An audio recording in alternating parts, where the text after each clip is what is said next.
नमस्कार साथियों, मैं आपका अपना प्रिय ज्योतिर्वेद प्रभात त्रिपाठी। आज 29 जनवरी 2026 दिन गुरुवार को पंचांग में आपका स्वागत है। आज आप जानते हैं कि माघ मास चल रहा है, शुक्ल पक्ष है और शुक्ल पक्ष में आज बड़ा ही पावन दिन है एकादशी का। ये जो एकादशी है माघ मास के शुक्ल पक्ष की, मैं आपको बताऊं कि इसको हम लोग जया एकादशी के नाम से जानते हैं। और जया एकादशी के बारे में एक बड़ी प्यारी सी कहानी है, छोटी सी कथा है, किंवदंती है। कहा जाता है कि एक पुष्पदंत और माल्यवान, पुष्पदंत कौन थे? गंधर्व थे। और माल्यवान कौन थी? एक अप्सरा थी। भगवान इंद्र की राज दरबार में वो दोनों एक दूसरे को पसंद करते थे और कोई नृत्य का कार्यक्रम चल रहा था और वो एक दूसरे के साथ उस नृत्य में इतने संलग्न हो गए कि उन्होंने भगवान की जो उपस्थिति थी उसकी अवहेलना कर दी और उसका ध्यान नहीं रखा। इसके लिए इंद्र जी नाराज हो गए और उन्होंने जो है उन्हें कहा जाता है कि पिशाच योनि में जाने का श्राप दे दिया। हिमालय की कंदराओं में वो लंबे समय तक भय, पीड़ा और उस योनि में बिताते रहे। कहा जाता है माघ मास के शुक्ल पक्ष के इसी एकादशी को अनजाने में उनसे ये व्रत हो जाता है और पूरी रात वो भगवान श्रीहरि यानी विष्णु जी की ध्यान और आराधना में रहते हैं कि प्रभु हमको कब जो है मुक्ति मिलेगी। भगवान उस अनजाने व्रत से बड़े प्रसन्न होते हैं और उन्हें उस योनि से मुक्ति कर देते हैं। अब ये कहानी सुनाने का मेरा उद्देश्य क्या था? दरअसल ये जो जया एकादशी है, कहा जाता है कि इससे जय की प्राप्ति होती है। अगर आपको कोई भी बाधा है जीवन में जो बार बार आ रही है, कोई भय है, आर्थिक तंगी है, मानसिक तनाव है, असफलता है, यानी आपकी जय नहीं हो रही है, पराजय हो रही है, तो बस ये जया एकादशी आपके लिए ही है। मान्यता है कि अगर भगवान श्री हरि और माता लक्ष्मी की आराधना पूरे भाव और निष्ठा से की जाए एकादशी के दिन, कौन सी एकादशी? जया एकादशी के दिन, तो निश्चित रूप से आप ये मान के चलिए कि आपकी मनोकामना पूर्ण होने की संभावनाएं बढ़ जाती हैं और आपके ऊपर भगवान श्री हरि नारायण विष्णु की कृपा होती है। अब आज के दिन आप करें क्या, ये मैं बताऊंगा, लेकिन उससे पहले थोड़ा सा आज का पंचांग। आज आप जान रहे हैं माघ मास शुक्ल पक्ष एकादशी का दिवस है और शुक्ल पक्ष चल रहा है, इसलिए रोहिणी नक्षत्र है। रोहिणी नक्षत्र के साथ साथ मृगशिरा नक्षत्र भी है। रोहिणी नक्षत्र लगभग 7:15 बजे खत्म हो जाएगा, उसके बाद मृगशिरा नक्षत्र शुरू हो जाएगा।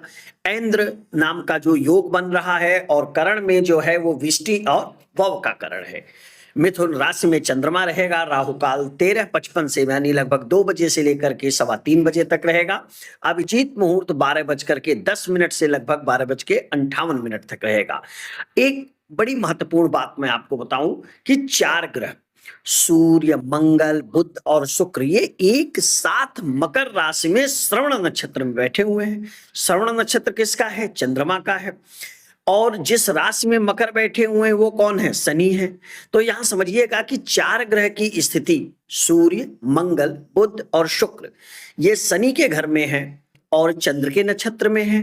तो इससे हमारे जीवन पे या पूरी दुनिया पर क्या क्या असर पड़ सकता है? एक बृहद असर पड़ेगा, जिसका आपने देखा कि एक उदाहरण जो है एक दुर्घटना के रूप में आपको दिखी है। अगर हम कुछ और बात करते हैं कि अन्य ग्रह कहाँ है, तो मूलतः हम मेन बात कर ले तो शनि मीन राशि में है, आप जानते हैं। और शनि की सबसे अच्छी बात है कि वो अपने ही नक्षत्र उत्तरा भाद्रपद में है। गुरु की बात करें तो गुरु जो है वक्री होकर के मिथुन राशि में और वो भी अपने ही नक्षत्र पुनर्वसु में है। अब देखिए कितनी अच्छी बात है कि गुरु भी अपने ही नक्षत्र में है और मिथुन में है यानी बुध की राशि में है। और किसकी बताया मैंने? इनका गुरु का हो गया, शनिदेव का। हाँ, शनिदेव मीन राशि में है और अपने ही नक्षत्र उत्तरा भाद्रपद में है। तो एक तो ये बात हो गई ग्रहों की, पंचांग की, योग की। अभिजीत मुहूर्त भी आप वही जानते हैं कि लगभग 12:15 बजे से लेके लगभग 1 बजे तक है। आज करें क्या? नहाइए, पीले वस्त्र पहनिए और दिन भर व्रत रहिए, भगवान श्री हरि नारायण और मां लक्ष्मी की आराधना करिए। और सबसे अच्छा और सबसे आवश्यक क्या है? ओम नमो भगवते वासुदेवाय, ओम नमो भगवते वासुदेवाय। इस मंत्र का 108 बार जाप करें या विष्णु सहस्त्र नाम का भी जाप आप कर सकते हैं। अच्छा, विष्णु सहस्त्र नाम बहुत ही पावन और पावरफुल है। आपके विष्णु सहस्त्र नाम से चंद्रमा, सूर्य और बुध, 3 ग्रह, यूं तो 9 ग्रह भी हो जाते हैं, क्योंकि विष्णु जी के जो 9 रूप हैं वो सभी रूप 9 ग्रहों को प्रदर्शित करते हैं। जैसे मैंने एक दिन चर्चा भी किया था कि सूर्य देव जो है भगवान श्री राम के जन्म पर और चंद्रदेव भगवान कृष्ण के जन्म पर हैं।